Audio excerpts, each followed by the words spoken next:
It's a family, welcome back to Prima. If this is your first time joining us, make sure to go hit the subscribe button, turn on my post notifications, like the video, share the video, kutu garori notify to garo chizia shukiti kutu support to. So during a Tatalicious any video aitara obviously power Facebook account yakashara kuti why she doesn't date black or Zimbabwean guys. So specifically Zimbabwean Tatalicious hatombokufarire kana ka one. So I've got the video explain kuti why how jakatanga rini. So iwewe da kuti subscribe ndo chandingokumbira ndokumbira kuti iwe usubscribe, click the like button and then ubva wanyora comment kuzasi uko kwa comment section chete and then ndovanda kusira video chindozokona next video tinotevera tichingobata nachingodaro video racho iro. Izwana shure tangu nyenga joki gongo nenge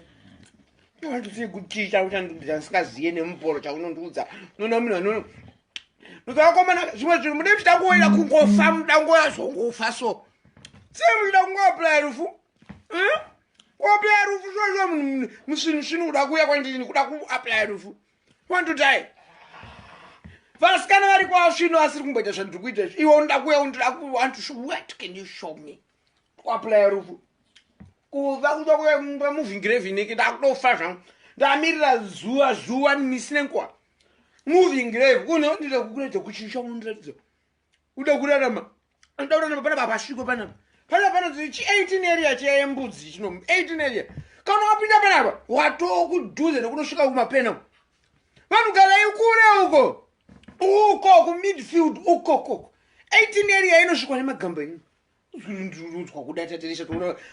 kunyarirai vanhu kunyarirai unoda kusvika pandira ndamusingatyi musingati muna type every week mune muchipinda murume amutyi zvese every week nenda kakembesa amutyi kana kutya kupindwa nefiya kupindwa nefiya kakurufu mitya yini zvimwe zvinhu zveizvi azviiti Tatalicious neponta saka mamira nekuchiku munoona kwani mumwe ati ndopa muda kuuya ipepo tinguye tongozorana uda ngozorwa kuzorwa idzo nedzi idzi kuzorwa nedzi panouya nokashinga panapa nditoti ndisingadanani nevanokumusha kwangu handiparadze nyika regai dzimwe nyika dziparara idzi handiparadze nyika yangu ini yakaparara kudhaya kuda kuparara kangani muzimbabwe ari kugermany murume andinetsa ndikutoshaya ndomoita ndichamutaura zita rake andinetsa muzimbabwe mukomana ari kugermany uda kundiradzeko ndine chinangwa sendisingadai kudanani nevanokumusha ndikuchengetedze ndikupreservei chuchuri muda kuye kunokwandiri hamudi kuchengetedzwa rema nekumusha hamudi kuchengetedzwa saka ndiri kuinoinya zvondoparadza nyika yangu ndoparadza nyika yangu rega amwari kuwaparare uko vakawandisa kangotapudza centers tapudza census population yawandisa nyika munomiridzika mazimbabwe pandiri pano ndine chinangwa sendisingadanani nevanhu kumusha munopera kupedza yakomana nokupedza kudai napudwa nokupedza nokirikirikirikira rekedza vakashinga uya ndiri kuchengeta nekumushe kwini unomiswa mbori nemunhu grave zvaro Warren Hughes zvakunzi Warren Hughes Tatalicious Warren Hughes yeyo Warren Hughes alongside mbudzi brr ndida kumira dangokwana mwana wekumusha ndine chinango kwanzwa ndisingatsvage wana wekumusha ndine chinango ndikukupreserva hii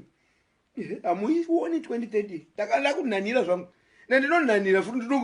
ndinenge zizi ndinokuti zvete ndokunhanda ndokugara ndokuitira zvese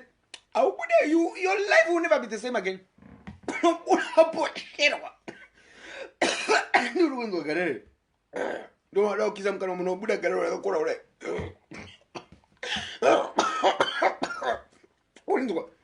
uninzwa garere umu ndomadasa tanga ndokisa vandokisa ima muri kusikwa garero rakakora kudai rinoremera spoon ndomauri kudamo wakashinga iwe tambirai uko nimbokriya dzimwe nyika nimboita greda nimbogreda dzimwe nyika ndine chinangwa sendisingadandidane nevanokumusha uri kugermany ikoko kuna naretu uko tsvaga retu ndironeswa nevanhu tsvaga retu kuna naretu kugermany asikana wakanaka wasvinwa naretu ndokumira pane moving grave atofaini ari babu musikana